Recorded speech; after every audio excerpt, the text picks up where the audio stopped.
चाणक्य नीति के अध्याय 5 के श्लोक नंबर 21 को देखिए। यहाँ आचार्य चाणक्य धूर्तों की चर्चा करते हुए कहते हैं कि पुरुषों में नाई, पक्षियों में कौआ, पुरुषों में नाई और पक्षियों में कौआ, चौपायों में सियार, चौपायों मतलब चार पैर वाले यानी जानवर में, सियार, गीदड़ को ही सियार कहते हैं। स्त्रियों में मालिन, धूर्त होती है। मालिन अर्थात जो फूल माला बनाने वाली होती है। धूर्त का मतलब क्या होता? धूर्त का मतलब होता है धोखेबाज, मक्कार, ठग, जिस पर विश्वास नहीं किया जा सकता। तो चाणक्य नीति में पक्षियों में कौआ को धूर्त कहा गया, ये बात मैं मान लेता हूँ। जानवर में सियार अर्थात गीदड़ को धूर्त कहा गया है, ये भी बात मैं मान लेता हूँ। लेकिन बाल काटने वाले नाई को आप धूर्त कह रहे हैं, फूल माला बेचने वाली मालिन को आप धूर्त कह रहे हैं, ये मैं नहीं कह रहा हूँ। ये अध्याय 5 के श्लोक नंबर 21 में वर्णित है। क्या इस नीति पे आप विश्वास करेंगे? हो सकता आचार्य चाणक्य का कोई वैसा एक्सपीरियंस रहा होगा नाई के साथ और मालिन के साथ, उस समय हो सकता उनके साथ धोखा हुआ होगा। लेकिन आपके एक दो एक्सपीरियंस के कारण पूरे समाज को, बाल काटने वाले समाज को, फूल माला बिनने वाले समाज को चाणक्य नीति में धूर्त कह दिया गया है। क्या यह शोभनीय है? व्यक्ति के नेचर से यह बात पता चलता है कि वह व्यक्ति कैसा है, किस नियत का है, न कि उसके काम को देखकर, उसके व्यवसाय को देखकर। पूरे समाज को धूर्त कहकर उसे नीति का रूप दे रहे हैं। यह सदियों पुरानी सामंती सोच को दर्शाता है और इसी प्रकार के नीति और विचार के कारण आज भी हमारे भारतीय समाज जातिवाद का दंश झेल रहा है।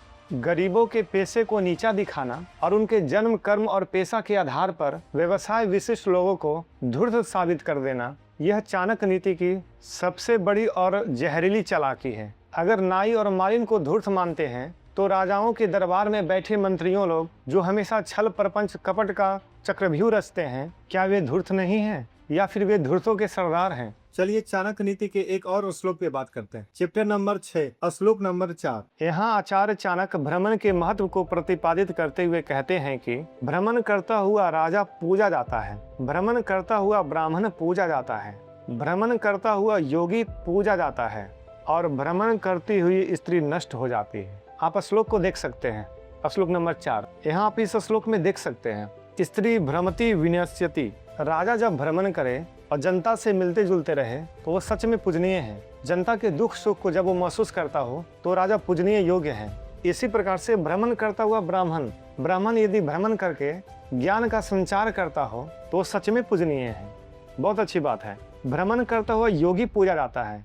योगी जब भ्रमण करता है और परमार्थ का संदेश देता है, वैराग्य और मोह माया का बोध कराता है तो सच में योगी पूजनीय है। परंतु अगले लाइन में क्या कह रहे हैं? भ्रमण करती हुई स्त्री नष्ट हो जाती है। इस श्लोक से तो ऐसा लग रहा है कि यह सदियों पुराना डर का व्यापार है, ताकि स्त्री कभी अपनी ताकत पहचान ना पाए और हमेशा चार दीवारी के भीतर पुरुषों के कंट्रोल में रहे। पुरुष यदि बाहर निकलता है तो उसे अवसर, सम्मान के रूप में देखा जाता है और स्त्री जब बाहर निकले तो चरित्रहीनता। ये कैसी नीति है? ऐसा ही नीति और विचार के कारण महिलाओं को कमजोर किया गया है और आज भी हमारा देश आधी आबादी का लाभ उठा नहीं पा रहा है। महिलाएं कमजोर है, यह आज की परिस्थिति नहीं है, यह परिस्थिति सदियों पहले तैयार कर दी गई थी। हमारा उद्देश्य आचार्य चाणक्य को गलत ठहराना नहीं है, लेकिन जो संकीर्ण विचार था, जो संकीर्ण सोच था, उसे नीतिगत रूप देना और आज भी हमारे समाज में चाणक्य नीति को लेकर के वाहवाही करना, इस सच्चाई को मैं आपके सामने रख रहा हूँ। इस दोनों नीति को लेकर के आपकी क्या राय है, कमेंट बॉक्स में जरूर बताएं। एक सूचना मैं आप लोगों को देना चाहूंगा कि प्रत्येक संडे को एक सेशन होता है जिसमें ध्यान विधि, ज्ञान विधि और आत्म अनुसंधान विधि सिखाई जाती है। ध्यान विधि में मेडिटेशन करने के तरीके